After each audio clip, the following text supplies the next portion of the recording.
Hello everyone, आपका बहुत बहुत स्वागत है हमारे इस यूट्यूब चैनल इनाम ऑनलाइन क्लासेस में।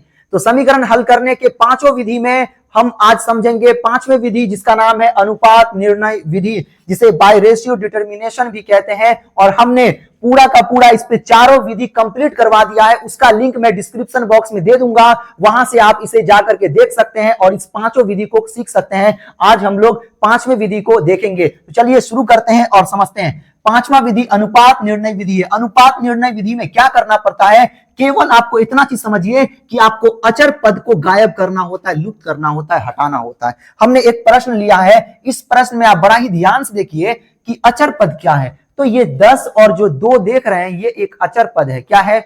अचर पद। कांस्टेंट बोलते हैं। एक होता है वेरिएबल, जिसको चर बोलते हैं, एक होता है चर और एक होता है अचर। अचर क्या होता है? अचर, जिनके साथ X Y Z alpha beta gamma etcetera कुछ भी लगा हो, इस तरह के पद, तो उसे चर बोलते हैं। क्या बोलते हैं? चर। वेरिएबल बोलते हैं। एक अचर होता है, संख्या रहेगा, संख्या रहेगा, 2 रहेगा, -2 रहेगा, 5 रहेगा, 7 रहेगा, ऐसे करके रहेगा ना। तो ये सभी क्या है? अचर। ये बेसिक चीज आपको समझ में आ गया होगा। अब हम लोग आते हैं सीधा सवाल पे।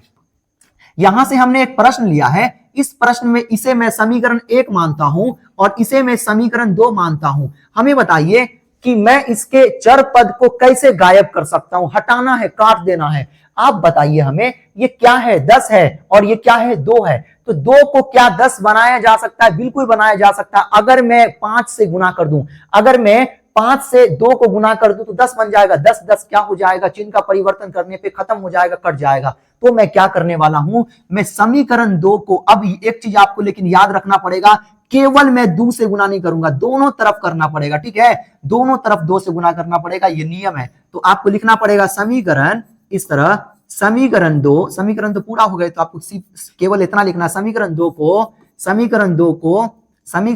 5 से गुना करने पर, समीकरण 2 को 5 से गुना करने पे, 5 से गुना कीजिए तो क्या बनेगा? पहले आप समीकरण 1 को लिख लीजिए, तो लाइन थोड़ा सा कम बचेगा। ठीक है, लाइन कम लगेगा। तो समीकरण 1 को पहले आप लिख दीजिए या फिर गुना कर लीजिए, कोई बात नहीं है। समीकरण 2 को 5 से गुना करना है, तो समीकरण 1 को पहले मैं लिख लेता हूं जैसे का तैसे। क्या होगा? 3x + 4y = 10। ये अपना क्या है? समीकरण 1 है।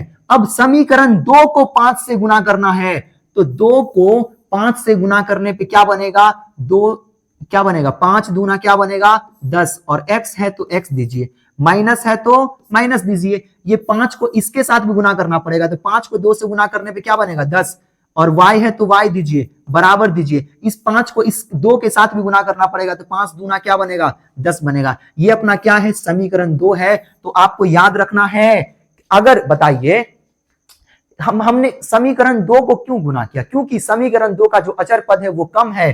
अगर मैं इस 2 को 5 से गुना करूं तो ये 10 आ सकता है, और 10 10 सेम होगा तो कट जाएगा, खत्म हो जाएगा, अचर पद लुप्त हो जाएगा।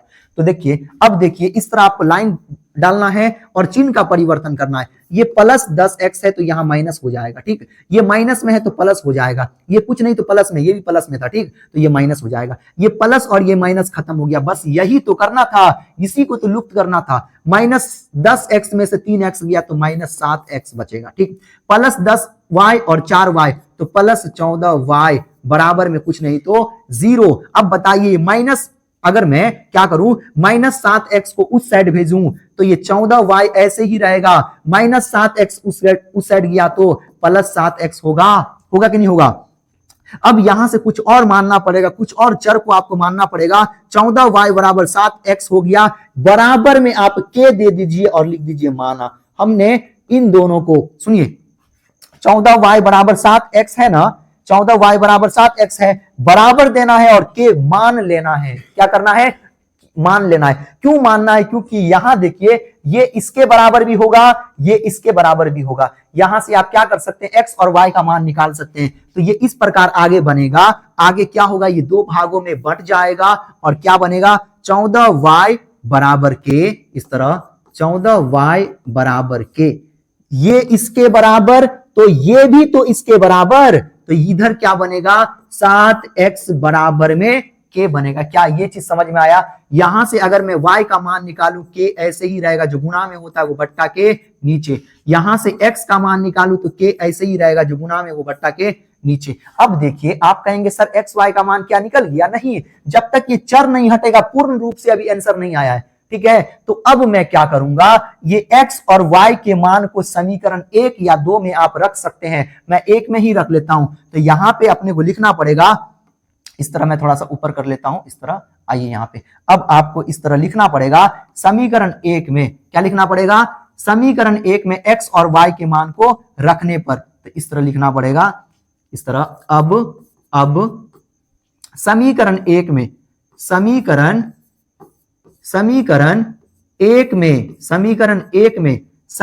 1 में क्या करना है, x और y के मान को रखना है, x और y के मान को रखने पर देखिए x y का मान है ना, उसको समीकरण 1 में रख देंगे। समीकरण 1 क्या है, तो समीकरण 1 बना है अपना, क्या है, थोड़ा सा मैं इधर करके देख लेता हूं समीकरण 1 को। समीकरण 1 है 3x + 4y। देखिए समीकरण 1 क्या है, 3x + 4y। तो इस तरह ऐसे कर लीजिए, ठीक। क्या है, 3x + 4y बराबर में 10 है। जहां x है वहां पे क्या रखना है, k/7। तो 3 गुना x को हटा के क्या रखेंगे, k/7। तो k/7 प्लस 4 गुना y को हटा के क्या लिखेंगे, k/14 लिखना है, बराबर में 10 का क्या देना है, 10। देखिए k को 3 से, ये इसके साथ कटेगा नहीं, ये इसके साथ कटेगा नहीं, 2 से चाहे तो काट सकते हैं, 2 दूना 4, 2 सत्ते 14। देखिए क्या होगा, ध्यान दीजिए, यहां 3 को k से गुना करने पे 3k/7 का 7 प्लस 2 को k से गुना करने पे 2k/7 बराबर में क्या होगा। अब यहां पे क्या करना पड़ेगा, यहां पे आप भिन्न का जोड़ करेंगे यहां पे, ठीक है। तो यहां पे आपने को क्या करना है, थोड़ा सा ऊपर कर लेना है। यहां पे मैं भिन्न का जोड़ करूंगा, आपको बड़ा ही ध्यान से देखना है। भिन्न के जोड़ में बट्टा के नीचे सेम हो ना तो बड़ा ही आसानी से बन जाता है, ऊपर वाले को जोड़ देना है। 3k और 2k क्या बनेगा, 5k, और 2 7 है ना तो 1 7 देना है, बराबर में क्या बनेगा, 10। 5k बराबर जैसे लिखूं, क्यों, क्योंकि इसके बट्टा में कुछ नहीं तो 1, 5k को 1 से कोना कोनी गुना होगा ना, 5k को 1 से गुना करूं, 5k बराबर 7 को 10 से गुना करने पे क्या बनेगा, 70 बनेगा। यहां से k का मान जैसे निकालूंगा 70 ऐसे ही रहेगा, और 5 जाएगा बट्टा के नीचे। 5 से भाग लगाने पे क्या बनेगा, 5 कम 5 और 2 पे 0 20, 5 चौके 20, मतलब 14 पंचे 70। तो k का मान कितना आया, 14 आ गया। अब हमें बताइए, हमने y बराबर कहीं पे लिखा है, अब बताइए, देखिए y का मान देखिए, वहां पे y बराबर k/14 और क्या है, यहीं पे कर लीजिए ना, यहीं पे कर लीजिए, क्या दिक्कत है। देखिए अब यहीं पे कर लेना है, y बराबर क्या है, k/14, तो लिखना है k/14, और x बराबर क्या है, तो k/7। हमने k का मान कितना निकाला है, तो k का मान अभी हमने जो निकाला है वो 14 निकाला, तो k के जगह पे 14 और बट्टा में 14। यहां पर भी x बराबर k के जगह पे 14 बट्टा में 7, 14 14 खत्म होके एक आंसर आ गया। इधर क्या आया, 1 आया, और ये 7 कम 7 और 7 दूना क्या होगा, 14। तो x का मान 2 आ गया और y का मान 1 आ गया। यही आपका क्या हो गया, करेक्ट आंसर हो गया। तो अभी हमने जो इस समीकरण का हल किया है, ये कौन से विधि से हल किया है, तो इस विधि का नाम है अनुपात निर्णय विधि। बाय क्या नाम है इसे बोलते हैं, बाय रेशियो डिटर्मिनेशन बोलते हैं, अनुपात निर्णय विधि से हल किया है। क्या ये चीज आपको समझ में आया है? हमने पांचों का पांचों विधि कंप्लीट करा रखा है, उसका लिंक मैं डिस्क्रिप्शन बॉक्स में दे दूंगा, वहां से आप देख सकते हैं। तो आज के लिए इतना ही, अब मिलते हैं अगले वीडियो में, तब तक के लिए धन्यवाद।